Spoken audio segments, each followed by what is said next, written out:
Hello, dear students. Now you must know the contextual meaning of this chapter, the story of Anar. Let's start from here. Now her bosom rose and fell tumultuously. She was beginning to recognize this thing that was approaching to possess her. She was striving to beat it back with her will, as powerless as her two white slender hands would have been. When she abandoned herself, a little whispered word escaped her slightly parted lips. She said it over and over under her breath, free, free, free.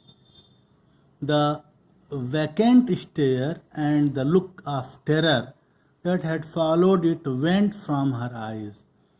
They stayed keen and bright.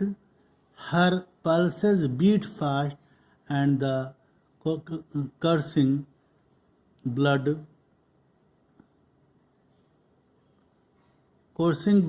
warmed and relaxed every inch of her body.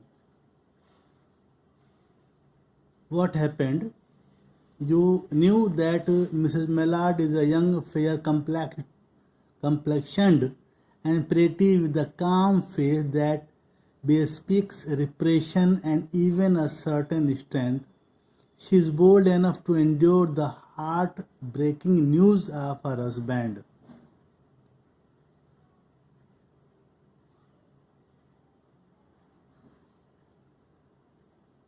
She weeps passionately in her sister's arms, but when the storm of grief has spent itself, she calms down.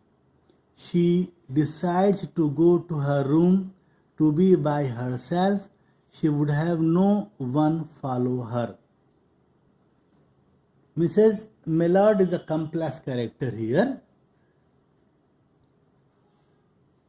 Although she is saddened by her husband's death, who had always loved her, once she is alone in her room, she seems terrified of some knowledge that is coming to her. This new knowledge is approaching to possess her. At first, she strives to beat it back with her will without realizing it, but finally she succumbs to it. It is the feeling of her freedom.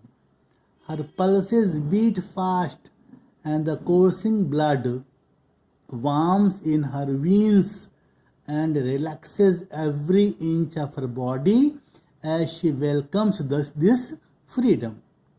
She thinks as to how she will cry when she sees her husband's dead body and how much he loved her.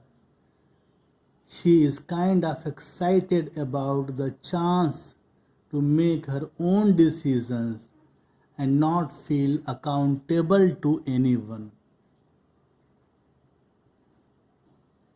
Mrs. Millard cherishes freedom.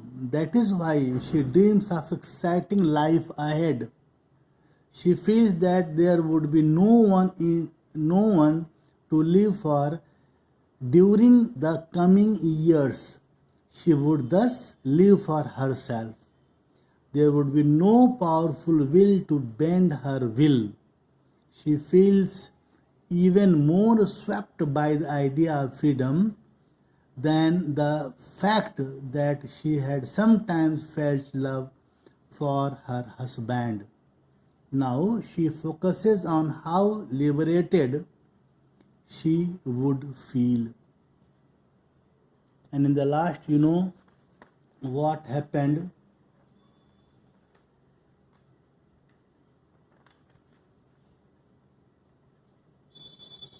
She is afraid lest Mrs. Mellard should see him and receive a shock of joy and excitement.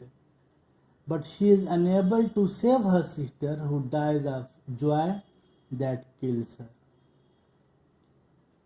Josephine played a very, very important role here.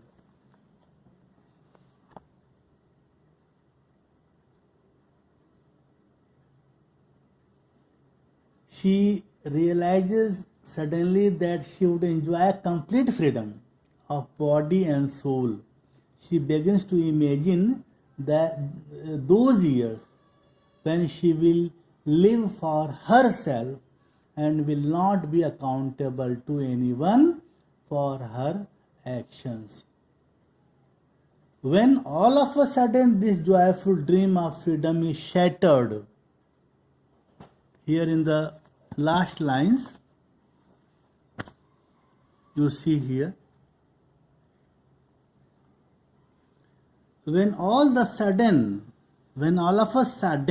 this joyful dream of freedom is shattered on the sudden appearance of Mr. Mellard, Mrs. Mellard dies. Does she die of excessive joy on seeing her dead husband?